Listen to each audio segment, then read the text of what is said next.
And so I just sort of said, Dr. Parker, what is the application of this discovery that nanoparticles are transmitters? And he caught his breath and he said, well, it's to redesign the human genome. That's all, huh? That's all. They're going to create a new species is what they're talking about here. It's to create anything they want to. Right. It's to repeat anything they want to. It's this totalitarian, insane scientific oligarchy that's run by psychopaths, and they think they can do anything they want to. Well, so far nobody's around to stop them, unfortunately. Now, what is transmitting and receiving that's around us? Well, how about cell phones in the megahertz frequency band? These are some abstracts that I'm going to just read the titles of. This is 1996. Single and double-strand DNA breaks in rat brain cells after acute exposure to radio frequency electromagnetic radiation. And they used the cell phone frequencies. Here's another one, 1997. Melatonin and a spin trap compound block radio frequency electromagnetic radiation-induced DNA strand breaks in rat brain cells. Here's another one, 1995. Oh, I've already talked about that. Here's another one, 1998. Structural and functional changes in proteins induced by free radical mediated oxidative stress. This is about free radicals. And protection, you can use chemicals to protect the cells. Okay, so then what I noticed in these citations and abstracts is that in the years after 2000, the focus changed. So here's one from 2004. Extremely low frequency electromagnetic fields as effectors of cellular responses in vitro. Possible immune cell activation. So they can boost immunity, but they can also lower it. This is another one, 1995. Microwaves from GSM mobile telephones affect a certain chromosome, and human lymphocytes, those are blood cells, from hypersensitive and healthy persons. So this one, let's see, there's another one. I'm on the wrong. It's just literally amazing what can and is being done on the back of what seems like a very innocuous and convenient telecommunications system platform, cell phones, microwaves. Right. They're able to do all kinds of things, and they are doing them. And they are also using the electric grid to do things. I've told the story about the Lily wave many times. Go ahead. Yes, this is another one. This is published in 2010. Effect of radio frequency electromagnetic radiations on passive avoidance behavior and brain morphology in Wistar rats. Passive avoidance behavior is when you and I are speaking about these horrific things. Other people are trying to warn citizens of the world, and they're just not interested. No. That is passive avoidance behavior. And you can cause it with cell phones. Now, this is another one. Pathophysiology of cell phone radiation. Oxidative stress, that's from free radicals, and carcinogenesis with focus on male reproductive system. So they're talking about sterility, about cancer, and about altering people's behavior. And the airport scanners are doing the same thing. Wouldn't surprise me.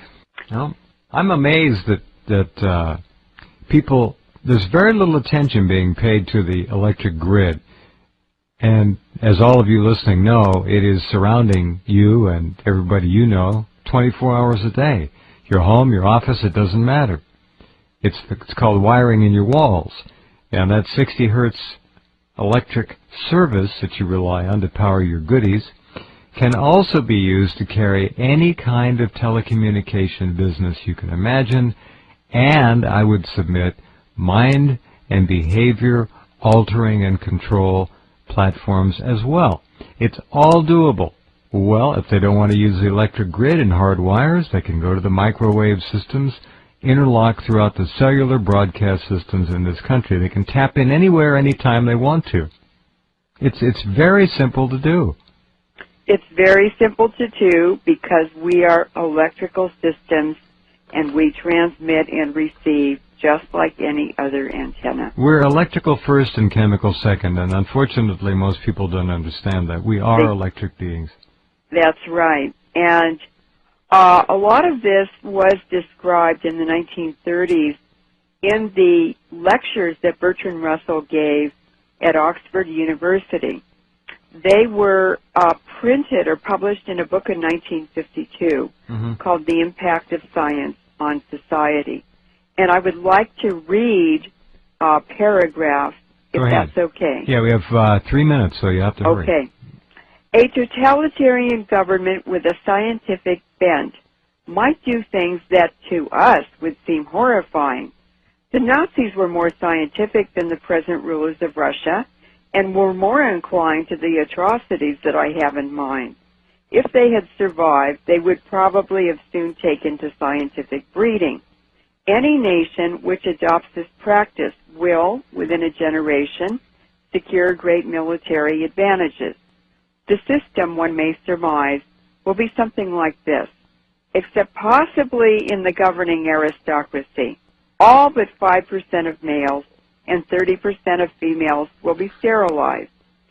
The 30% of females will be expected to spend the years from 18 to 40 in reproduction in order to secure adequate cannon fodder. As a rule, artificial insemination will be preferred to the natural method. The unsterilized, if they desire the pleasures of love, will usually have to seek them with sterilized partners. In other words, Jeff, Bertrand Russell's message is that wild reproduction is no longer an option. Yeah, loud and clear. Interesting, isn't it, also how the initials AI stand for artificial insemination and artificial intelligence. Probably lots of other A's too, but those two come to mind. Very interesting. Yeah. So basically, they have unlimited budgets. They have an unlimited scientific body and universities to do all this research. And today, over 50% of scientific research money in universities comes from the Pentagon. It's amazing. You look at a university and you think, nice, benign, passive institution for higher education and enlightenment, when in point of fact, they are the men and women who create the weapons of mass destruction, mass social engineering, engineering of information, engineering of societal change and development. It's all being done there. Now, the military doesn't do it very much at all. They contract it out to these people, and it's all money. Everybody's got a price, apparently. And they are the prostitutes of the wealthy just as much as the military and organized crime are.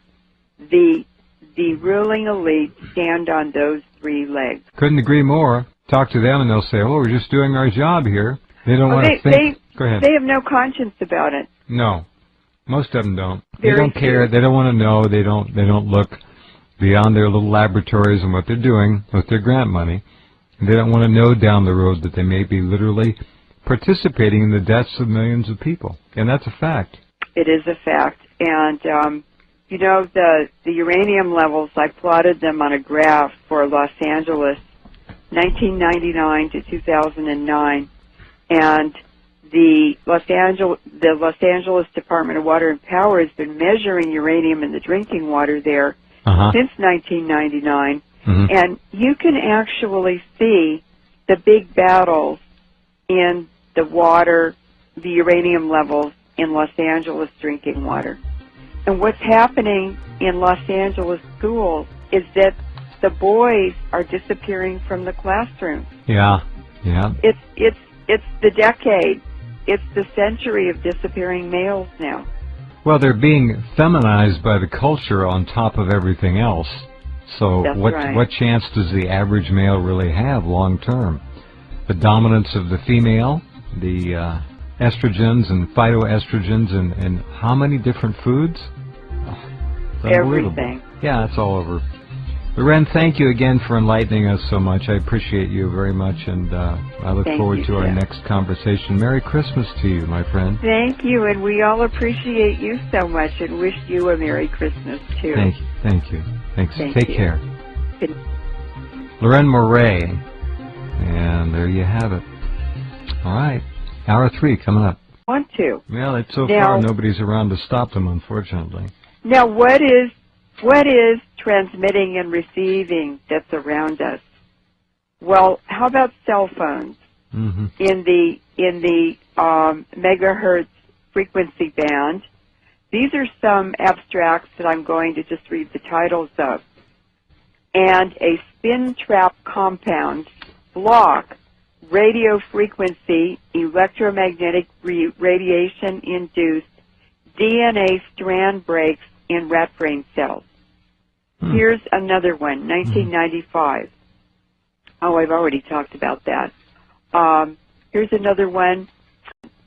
And so I just sort of said, Dr. Parker, what is the application of this discovery that nanoparticles are transmitters? And he caught his breath and he said, well, it's to redesign the human genome. That's all, huh? That's all. They're going to create a new species, is what they're talking about here. It's Basically. to create anything they want to. That's right.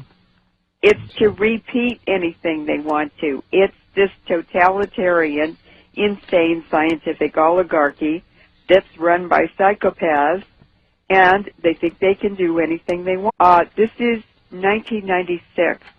Single and double-strand DNA breaks in rat brain cells after acute exposure to radio frequency electromagnetic radiation, and they used the cell phone frequencies.